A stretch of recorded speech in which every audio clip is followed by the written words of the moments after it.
Semangat pagi sahabat Hermina, kembali lagi bersama saya dengan Dr. Toga. Pada pagi hari ini kita kedatangan narasumber yang sangat kita hormati, yaitu Dr. Yudhistira, spesialis penyakit dalam, konsultan kardiovaskular.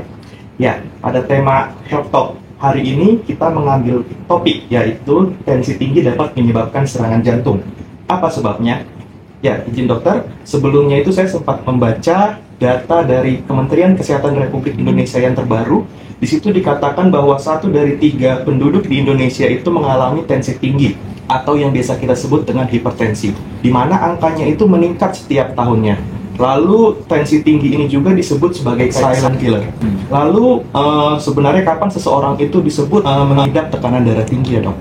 Oke, jadi tekanan darah tinggi kita akan katakan kalau kita melakukan pengukuran tekanan darah lebih dari 140/90. Artinya 140 itu tensi sistolik atau tensi yang di atas dan 90 mm Hg yang tensi yang di bawah.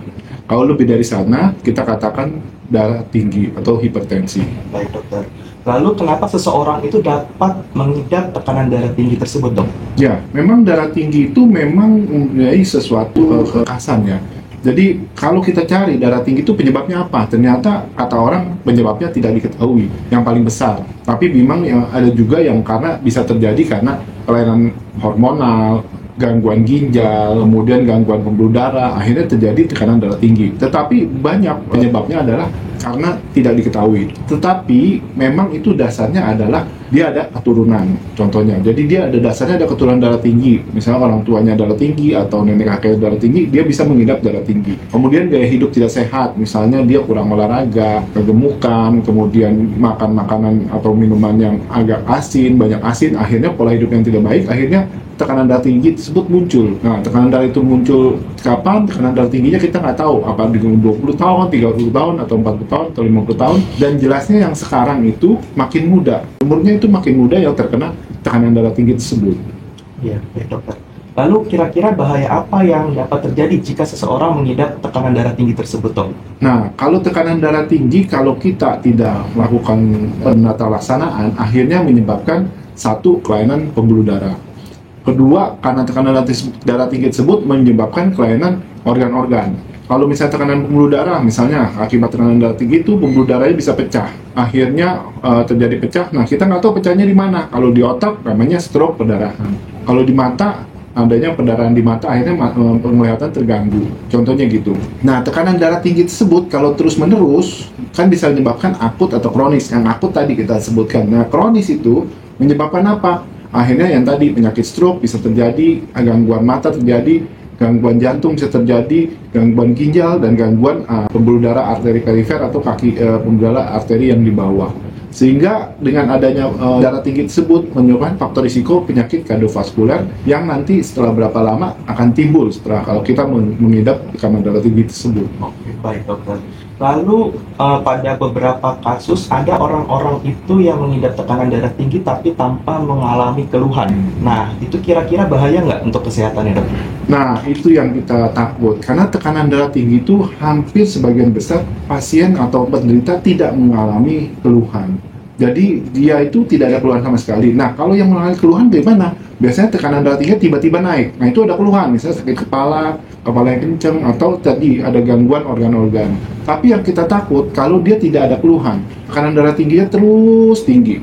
Dan itu berlaku berbulan-bulan bahkan bertahun-tahun. Akhirnya tiba-tiba kita dapatnya karena kegagalan fungsi organ atau komplikasi di organ. Misalnya tiba-tiba orang kena stroke, pas dievaluasi masuk ke rumah sakit tensinya tinggi. Nah, itu yang sebelum-sebelumnya dia tidak tahu dia tekanan darah tinggi. Akhirnya dibilang kan silent killer. Nah, kita sebenarnya harus check up ke dokter atau kita minimal kita evaluasi tekanan darah kita itu tinggi apa enggak kalau mempunyai risiko untuk tekanan darah tinggi supaya tidak terjadi silent killer tersebut. Lalu misalnya timbul komplikasi, hal apa yang perlu kita perhatikan selain darah tinggi tersebut dok? Nah, komplikasi itu jadi kita gini, kalau untuk tekanan darah tinggi kita tata laksananya gimana? Pertama kita lihat tekanan darah tingginya.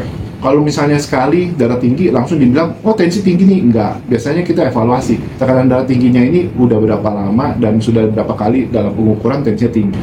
Kemudian kita akan kombinasikan dengan faktor risiko kardiovaskuler yang lain. Misalnya tekanan darah tinggi, tapi dia punya kencing manis, dia punya kolesterol, dia punya merokok. Nah, itu kan berarti tekanan darah tinggi digabung dengan faktor risiko kardiovaskular lain. Nah, itu kita harus intervensi lebih agresif dibanding tidak punya faktor risiko yang lain. Terakhir, dia punya kegagalan atau komplikasi target organ atau kegagalan organ-organ tubuh. Misalnya, dia ada darah tinggi, tapi dia ada gangguan ginjal misalnya. Nah, itu meskipun tensinya naik sedikit, kita akan intervensi supaya tensinya menurun, supaya gangguan ginjal tersebut bisa kita cegah. Jadi kita kombinasikan antara tekanan darah tingginya, faktor risiko kardiovaskular yang lain, dan adanya gangguan organ atau komplikasi organ tersebut. Nah, itu baru kita intervensi. Nah, kita nggak mau komplikasi-komplikasi terjadi, misalnya kayak terjadi stroke di kepala, kalau di mata kebutaan atau gangguan penglihatan, kalau di jantung serangan jantung atau lemah jantung. Kalau di ginjal, fungsi ginjal terganggu sampai gagal ginjal, akhirnya cuci darah. Kemudian kalau di kaki, akhirnya aliran darah kakinya terganggu, akhirnya amputasi. Nah, itu komplikasi yang kita takut pada penderita hipertensi atau darah tinggi. Lalu jika kita terkena tekanan darah tinggi ini sendiri, kira-kira bagaimana penanganannya ya, Dok? Oke, penanganan tekanan darah tinggi kita harus mulai dengan gaya hidup. Gaya hidup itu pertama, kita harus menghindari makanan yang asin-asin. Kadang-kadang pasien bilang, ini nggak asin, tapi kalau kita coba ternyata dia asin. Karena dia memang, kalau orang tekanan darah tinggi itu, untuk sensitif asinnya itu berkurang.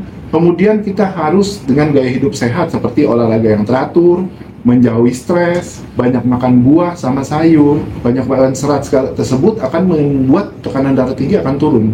Mengurangi asupan garam-garam juga mengurangi tekanan darah tinggi. Nah, kalau masih itu juga tidak bisa, tensinya tidak bisa kita atur, akhirnya perlu obat. Obat-obat juga dokternya juga akan kita atur. Obatnya itu bisa obat satu macam, bisa kombinasi.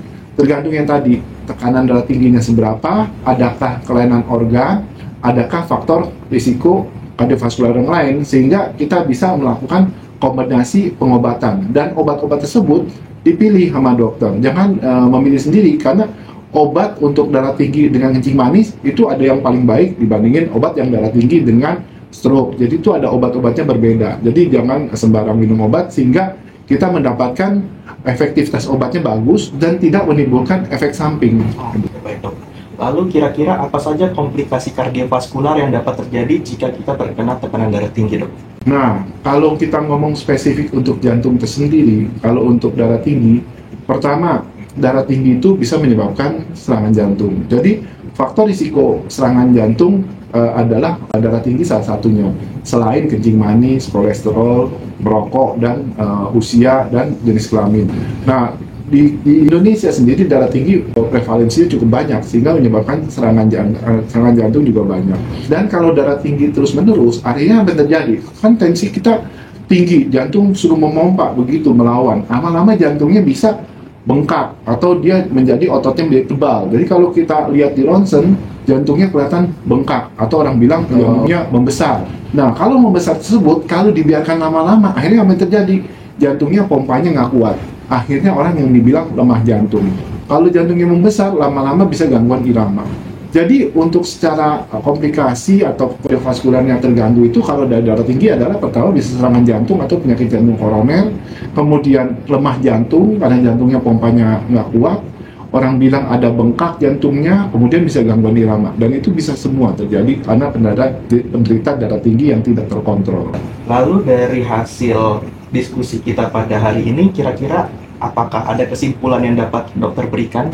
Oke, mungkin ya kita sebagai tenaga kesehatan meminta ya memang kita harus aware atau waspada terhadap darah tinggi tersebut.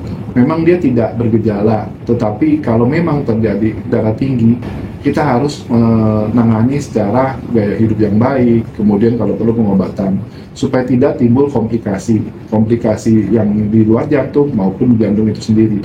Sebenarnya darah tinggi itu yang tadi saya katakan, tensi yang lebih dari 140/90 itu dikatakan darah tinggi.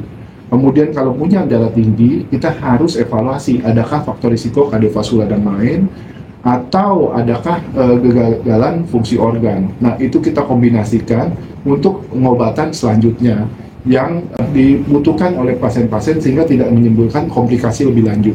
memang mencegah lebih baik mengobati. Kalau kita mengetahui darah tinggi sedini mungkin, akhirnya kita bisa mengobati dengan gaya hidup sendiri, bisa menurunkan tekanan darah tinggi 10-20 mm Hg dengan cara jadi mengurangi garam, kemudian makan banyak serat-serat, misalnya sayur dan buah lebih banyak daripada biasanya. Untuk itu kita bisa menghindar dari penyakit tersebut. Ya, terima kasih banyak dokter atas waktu dan kesempatannya pada Health Talk hari ini. Semoga ilmu yang dokter berikan ini bisa bermanfaat bagi orang banyak. Sekian dari saya, kurang lebihnya mohon maaf. Terima kasih.